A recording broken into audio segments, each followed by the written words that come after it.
et bienvenue sur ce podcast consacré à l'énergétique chinoise. Voici aujourd'hui la deuxième partie sur le thème de l'observation de la langue.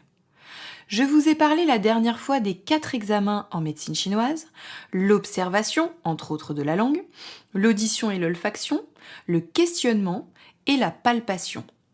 Nous avons vu que la langue était un tissu qui reflétait l'énergie des organes internes, la qualité du qi, la circulation des liquides dans votre corps.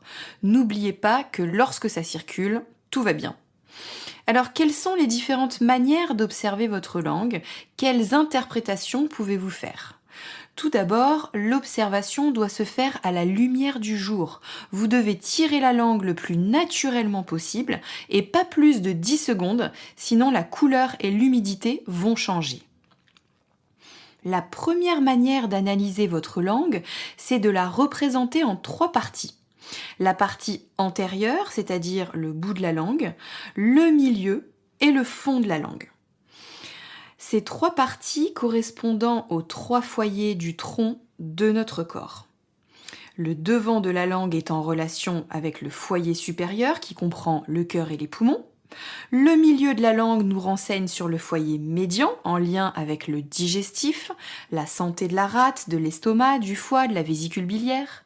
Et le fond de la langue, l'arrière, reflète le foyer inférieur, c'est-à-dire l'état des reins et des intestins.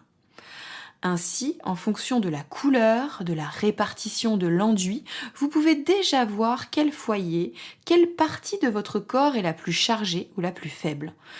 Souvent, et c'est normal, la partie du fond de la langue est la plus chargée.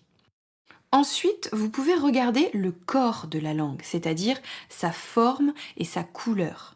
Est-ce qu'elle est gonflée? Est-elle fine, mince, courte? Y a-t-il des portions gonflées? Les bords sont-ils relevés, étendus? Y a-t-il une ou plusieurs fissures sur la langue? Est-ce qu'elle est raide? Est-ce qu'elle a tendance à trembler? De quelle couleur est-elle? Y a-t-il des endroits plus rouges que d'autres? Y a-t-il la marque des dents sur les côtés? Ensuite, on regarde l'enduit. Vous savez, cette couche blanche au-dessus qui est plus ou moins épaisse selon les personnes. Cela va nous apporter des informations sur la chaleur ou le froid dans le corps, la puissance des facteurs pathogènes éventuels, l'aspect digestif, la gestion des liquides dans le corps. Alors voici quelques informations qui vous permettront de faire une petite interprétation. Concernant la couleur de la langue, une langue pâle montre que le corps est plutôt en vide, vide de qi ou vide de yang, vide de sang, globalement en vide d'énergie. Le sang ne monte pas suffisamment jusqu'à la tête. Il faut aller voir du côté des menstruations pour les femmes. Y a-t-il des maux de tête fréquents, par exemple? Une langue rouge montre de la chaleur, donc des excès émotionnels ou alimentaires. Ça dépend aussi où la zone rouge est présente. Le bout de la langue rouge montre un feu du cœur, donc une tendance à vivre des vagues émotionnelles intenses. Si la langue a tendance à devenir légèrement violacée, le sang et sa circulation sont touchés. Concernant sa forme, si vous voyez que votre langue est plutôt gonflée, un peu large, c'est qu'il y a certainement un excès de liquide, que les liquides du corps ne sont pas correctement transformés. Vous avez peut-être tendance à vous faire des bleus facilement, vous faites peut-être un peu de rétention d'eau. Si votre langue est toute mince, c'est qu'il y a du vide d'énergie ou de sang ou de liquide. La langue n'est pas suffisamment nourrie, donc les organes non plus. Si votre langue est indentée, c'est-à-dire que vous voyez des traces de la forme de vos dents sur les côtés, c'est un vide de qi ou de yang de la rate. Souvent, ce sont aussi les personnes qui réfléchissent beaucoup trop, qui sont angoissées. Si votre langue est tendue, avec les bords légèrement recourbés, c'est qu'il faut travailler sur l'énergie du foie et de la vésicule biliaire. Ce qui signifie que le stress est sûrement de la partie et qu'il y a de la surpression. Si votre langue a une fissure au centre, c'est que l'énergie digestive doit sans doute être améliorée. Si votre langue présente des petits points rouges, c'est qu'il y a de la chaleur provoquant parfois des désagréments ORL. Concernant la mobilité, si elle est raide, il faut aller voir du côté musculaire, des tendons et des liquides.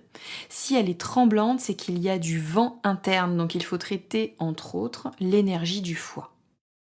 Concernant l'enduit blanc, plus il est épais, plus le pathogène est puissant. Il y a de la plénitude, il faut donc éliminer ce facteur pathogène. Un enduit épais peut aussi montrer une mauvaise digestion avec une accumulation d'humidité. Le corps ne transforme plus correctement les liquides. Une langue sans aucun enduit n'est pas positive du tout. Cela montre un vide de yin, de matière. Et les personnes âgées ont souvent des langues sans enduit. Une langue trop humide montre bien sûr de la stagnation d'humidité et on sait que l'humidité entrave la circulation du qi et du sang, ce qui provoque des douleurs, notamment dans les articulations.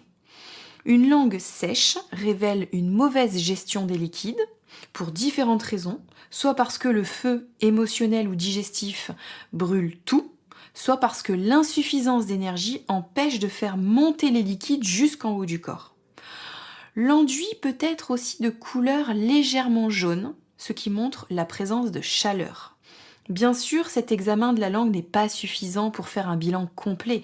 C'est un acte qui permet d'affiner le diagnostic, d'apporter des données supplémentaires et de voir si toutes les informations confirment et vont dans le même sens que les 3 autres examens.